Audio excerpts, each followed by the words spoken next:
Hello everyone, Namaskar. I welcome you all to What Watch India, and we keep you updated with the recent developments in Indian energy ecosystem. So the topic for today is how tariff for solar energy projects is being determined in India. What is the regulatory framework regarding that? And that is one small section of the overall CERC terms and conditions for tariff determination from renewable energy sources regulations, because currently most of the tariff or almost all the solar tariff is being determined through the competitive bidding route, but there are certain other provisions as well. So we'll discuss the overall regulatory framework regarding this. So in the Electricity Act 2003 there are certain two important sections that talk about the determination of tariff. So first is the section 62, which authorizes the appropriate commission for central generating station, the CERC, and for state-based stations, the SERC, to determine tariffs for the electricity supply. And it is used in cost plus scenario where a regulative tariff ensures cost recovery and a fixed return. So cost plus implies the cost of your generation plus your certain return on your equity that you have employed. So generally that is used. How exactly we'll discuss in further slides. Then there is a section 63 which mandates that the tariff discovered through a transparent competitive bidding process, I emphasize the word transparent competitive bidding process, be adopted by the commission. So if there is a transparent bidding process that has been followed by a buyer of the power to procure power from generating stations by the way of competitive bidding, that tariff will also be adopted by the commission.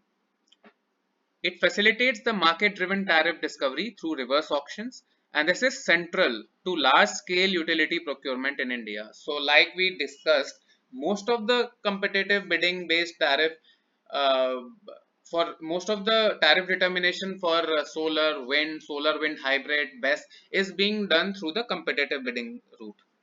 So, these are the two modalities of how tariff is determined. So it is also imperative to see what the guiding principle of the tariff policy of India is prescribing with relation to the determination of tariff.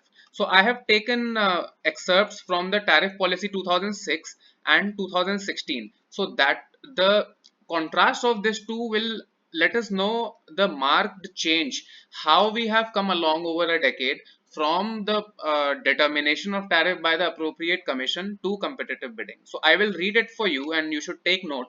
So tariff policy 2006 says it will take some time before the non-conventional technologies can compete with conventional sources in terms of cost of electricity, because back in 2006 or early 2000s the tariff of solar wind was very high, perhaps 8 rupees, 7 rupees, it was of that range for solar.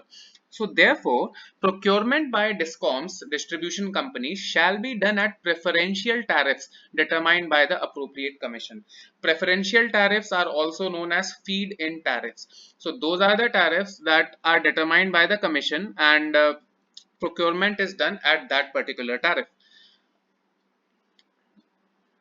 That is basically higher than the conventional power, mostly fossil fuel based power that was available at that time. This tariff was preferential, and in most cases higher back in 2006.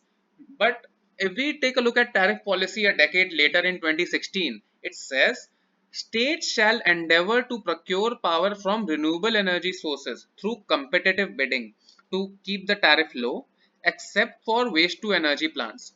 Procurement of power by DISCOMs from renewable energy sources from projects above the notified capacity shall be done through competitive bidding. So now in 2016 it says that it shall be done through competitive bidding, and no preferential tariffs, no tariff determination by the commission under section 62 should be resorted to. Of course there are exceptions which we'll discuss, but most of it should be done by the route of competitive bidding process. So these preferential tariffs played a major role in initially promoting the solar power, but now there is marked shift from the feed-in tariff regime to tariff-based competitive bidding and reverse auctions. This is the modality that is currently being followed in most of the cases. So does that mean that Section 62 tariff determination by the Commission is not done altogether? It has been done away with? No. Tariff determination under Section 62 can still be done, although it is less common. The CERC, under its statement of reasons for these RE tariff regulations in 2022, specified that Commission is of the view that under the prevailing market condition, when most of the solar and wind projects are being set up primarily through competitive bidding, determination of generic tariff based on norms will not provide the right price signals. In any case, the option of project specific tariff for wind and solar projects with appropriate justification is available in the CERC tariff regulation 2020. There are two types of tariff. If we talk about the tariff determination for renewable projects by the regulator under Section 62, it determines tariffs of two kinds. One is the generic tariff and other is the project specific tariff. We'll discuss each of these two in the further slides. So here it is saying that the CERC is not going to determine any generic tariff based on norms, as it will not provide the right price signals, because the current price discovery for solar power, if we talk about the case in point, is 3 rupees, 2.8 rupees, 2 rupees 80 paisa of that level. And if the commission provides certain generic tariff for solar based power, that will sort of act as a benchmark, and all price discovery will occur around that benchmark only. So the commission is of the view that it is not willing to provide such signals to the market and let the forces of market decide what is the rate going to be. It is to be noted that Central Electricity Regulatory Commission has not determined any generic tariff for solar power since 2017. So we can easily say that uh, most of the tariff discovery for solar power post 2017 is via the competitive bidding route. Now, as I said, that there are still cases where we can go, where the commission can choose to decide the tariff and not through the competitive bidding. So in what case? Generally small scale projects, although there is no specified guidelines, but typically projects that are lesser than 5 megawatts, commission generally will determine the project specific tariff. Why? Because these large scale utility projects, say 400 gigawatts or 500 gigawatt solar projects of such large scale, they are able to offer very low pricing because of the economies of scale. But if a project is only 5 megawatt, of course it is not going to offer price at a competitive level as it may offer if the project was much larger, because the economies work out at scale that way. So for small scale projects, still section 62 option is available. Now if there is a change in law event, for example, the tariff was determined through section 63 by competitive bidding, but later on, prospectively, there was certain new regulatory changes, for example a new tax or maybe a force majeure event or maybe any other kind of event that initially prior to change in the law of tariff was adopted by 63, but there was certain change in law due to which tariff revision was mandated. So consequential changes can still be made into the tariff by the commission under section 62. And then of course captive generation and rooftop solar can also utilize the section 62 route for determination of tariff. This is not the norm, I will repeat. The commission and the tariff policy has clearly stated that it is of the view that we should go for competitive bidding, but there are exceptions which are dealt with section 62. Now, so competitive bidding route, basically the Solar Energy Corporation of India in most cases has the highest class of trading license in the country.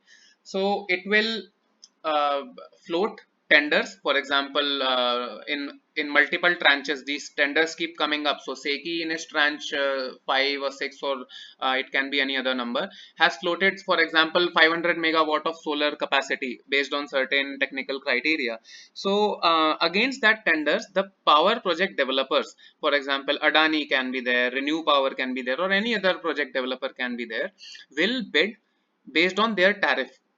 They will quote their tariff in their bid, and the L1 bidder, the bidder which is offering the lowest tariff, will be given the award of the contract, and it will be chosen as the project developer. That is the competitive bidding route in a simple sense. Of course, it's much more complicated, but from a bird's eye view, that's how Section 63 competitive bidding determination of tariff works. Now, Section 62, if we see, there are two modes. One is the generic tariff determined by the commission, and second one is the project specific tariff. So generic tariff is basically based on certain criteria, certain benchmark criteria of project cost, installed capacity, plant load factor, availability, operation and maintenance charges, and many other charges that are part of it. The commission will give a baseline number, a benchmark, that this is the generic tariff for this control period, say 3 years, 2 years, and this is going to act as a benchmark. Then second way is the project specific tariff, in which the developer will approach the commission along with justification that why it is not going for competitive bidding determination and going under project specific tariff determination. Will go to the commission and provide all the inputs like the equity and the investment that has been incurred, the loan, the rate of interest, and many other things that we'll discuss. And then commission in turn will determine the tariff under the project specific tariff. So if we talk about generic tariff, it is determined on an annual basis for small hydro, biomass with Rankine cycle, non-fossil fuel based cogeneration projects, biomass gasifier, biogas, and RDF based municipal solid waste power projects. So only these ones are under consideration by the commission for determination of generic tariff. So CERC starts the process 6 months before the expiry of its control period. So like we discussed, project specific tariff is determined on a case to case basis, and amongst other information that has to be given, rationale for opting project specific tariff instead of competitive bidding is also to be provided by the applicant. Both generic and project specific tariffs are levelized for the entire useful life of the plant.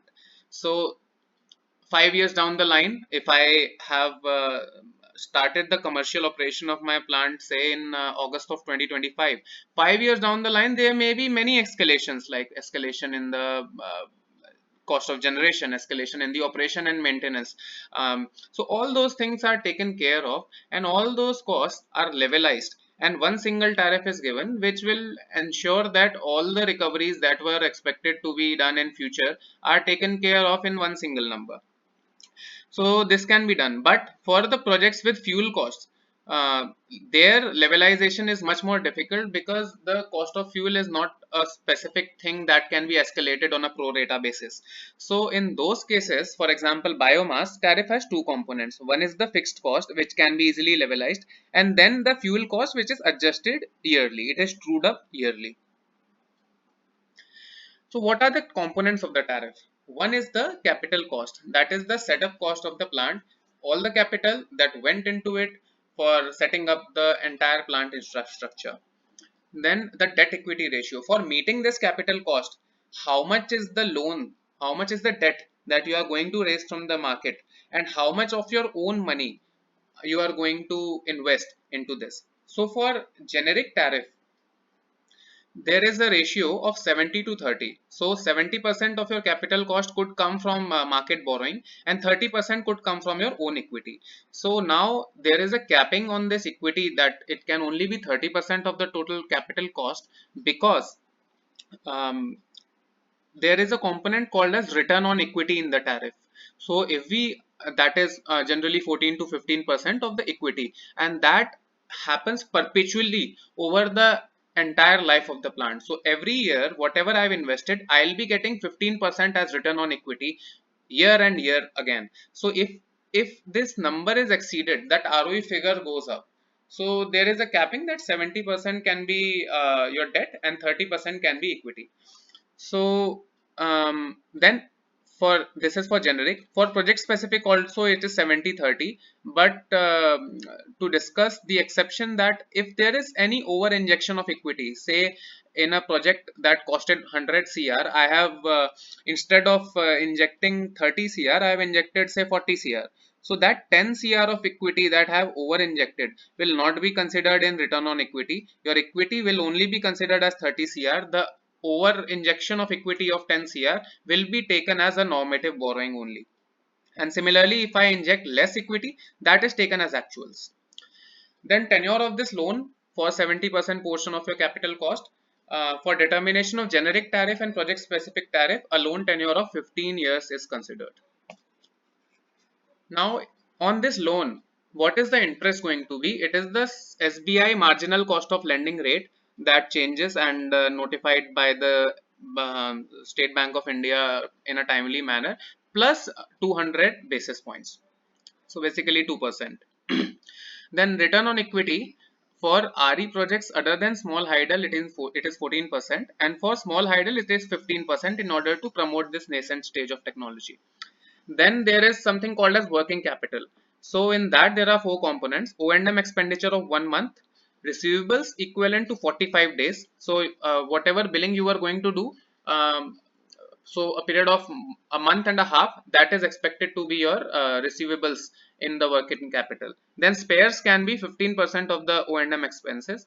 Then interest on this working capital is going to be an MCLR plus 325 basis points. Then depreciation is going to follow a linear method and depreciated up to 90% recovery.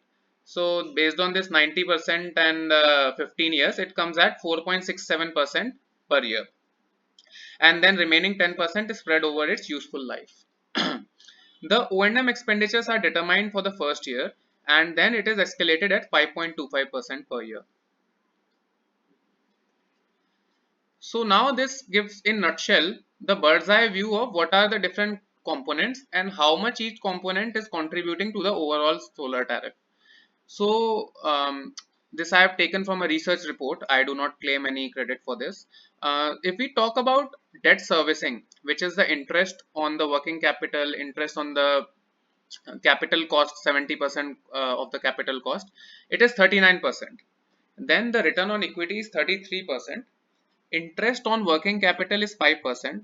Okay, so it is given there. So this one only the 70% of your project cost, the debt that you took. Return on equity is 33%. Interest on working capital is 5%. Depreciation is 10%, and O&M, operation and maintenance expenditure, is 13%. This all makes up your solar tariff.